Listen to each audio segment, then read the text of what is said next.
Satu ketika Kois ini kaget, tiba-tiba ada anjing dari kampungnya Laila sekonyong-konyong berjalan lewat depannya Kois. Kois mengikutinya karena dia ingin segera ketemu Laila. Jangan-jangan ini bisa mempertemukan aku dengan Laila. Di tengah perjalanan Kois melewati sekelompok orang kampung sedang sholat. Mungkin anjingnya lewat masjid mungkin. Tapi Kois tidak lihat mereka karena Kois sedang konsentrasi mengejar anjingnya. Setelah Kois pulang, orang tadi yang sholat marah-marah pada Kois. Wahai Kois, tadi engkau melewati kami saat sedang sholat. Kenapa kau tidak ikut sholat dengan kami? Kok kamu tidak lihat kita sholat, kamu lewati saja? Katanya Kois, demi Allah, saat kalian sedang sholat berjamaah, aku sama sekali tidak melihat kalian. Kenapa? Hatinya hanya fokus pada anjing dan yang dia cintai, Laila. Siapa tahu anjingnya bisa mempertemukan dengan Laila.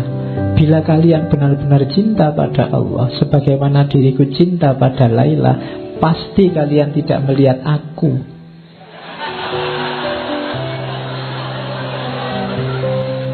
Padahal kalian sedang berbicara dengan Allah, tapi mengapa kalian masih bisa memperhatikan diriku? Aku saja yang mengejar anjing kepunyaan Laila, pujaan hatiku, sama sekali tidak melihat kalian. Jadi ini sindiran luar biasa dari Kois. Ya, aku aja cuma anjing aja sampai lupa sama kalian. Kalian sama Allah loh, masih bisa. Iya, sibuk sama diriku. Itu sindirannya Kois pada orang-orang. Ada lagi ini cerita. Jadi suatu ketika di rumah Laila diadakan pesta.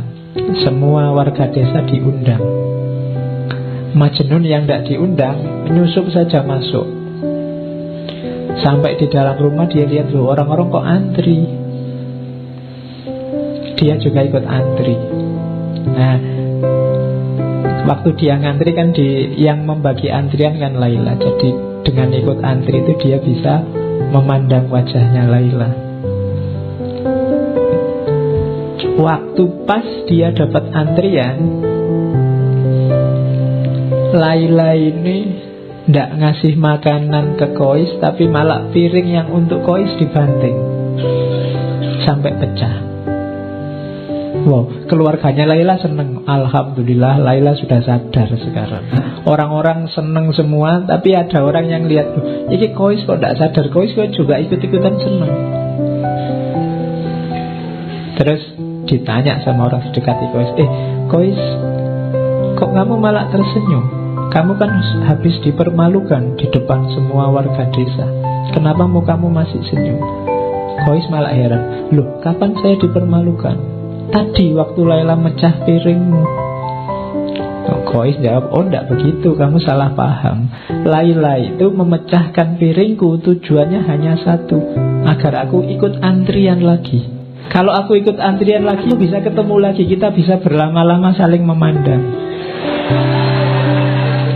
sehingga rindunya bisa terobati. Jadi rahasianya di situ. Ya, ini sebenarnya sindiran bahwa kalau Allah ngasih kamu susah, kalau Allah ngasih kamu ujian, kesulitan, itu mungkin karena Allah ingin dekatnya lama sama dirimu.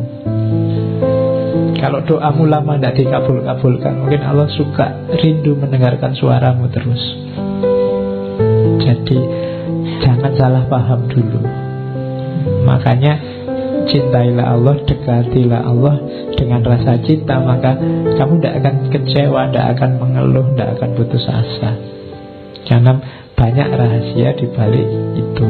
Nah itu rahasia cinta ilahi. Kayak Laila yang banting piringnya Kois itu, kalau dilihat biasa saja kelihatan, wah ini tega sekali sama Kois. Tapi Kois yang ngerti rahasianya malah tertawa. Orang kampung yang tidak tahu dia sorak-sorak, dianggap wah Laila sudah sadar, padahal tidak. Oke. Terus suatu ketika Majnun ini sakit, sama teman-temannya dibawa ke tabib. Katanya tabib, oh ini sakitnya parah, harus dibedah karena ada yang infeksi, ada darah yang harus dikeluarkan. Tapi Majnun menolak, jangan. Saya tidak mau dibedah. Tabibnya bingung, lah kok kamu takut? Selama ini kan kamu keluar masuk hutan sendiri. Macan tidak takut, apalagi binatang buas tidak takut. Lah kok kamu dibedah aja takut? Katanya Majnun, enggak, bukan dibedahnya yang saya takut. Lah kamu takutnya apa? Aku takut pisaunya menyakiti Laila. Tabibnya heran, lu menyakiti dari jalur mana? Wong yang dibedah kan badanmu. Katanya Majnun, lu justru itu. Laila itu ada di setiap bagian tubuhku, dia ada di aliran darahku. Jadi aku takut menyakiti. Ya karena ini pelajaran bahwa ketika orang sudah sangat mencintai, antara yang mencintai dan dicintai sudah tidak terbedakan lagi. Jadi kalau Laila disakiti, Majnun yang sakit. Kalau Majnun disakiti, Laila yang sakit.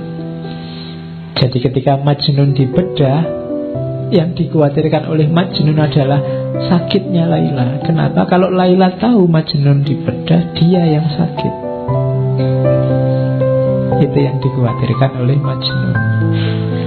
Kalau orang yang kamu cintai sedang disakiti apa dia ini, kan kamu juga tidak terima sakit. Nah, itu yang tidak diinginkan oleh Majnun. Makanya jangan dibedah. Takut apa? Kenapa? Di setiap aliran darahku ada Laila. Kalau aku disakiti, Laila juga sakit. Oke, ini pelajaran cinta selanjutnya. Ada kisah satu ketika Majnun ini ingin ketemu Laila. Terus dia naik onta.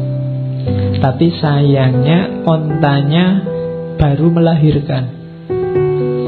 Nah, onta yang baru melahirkan ini masih sayang-sayangnya sama anaknya.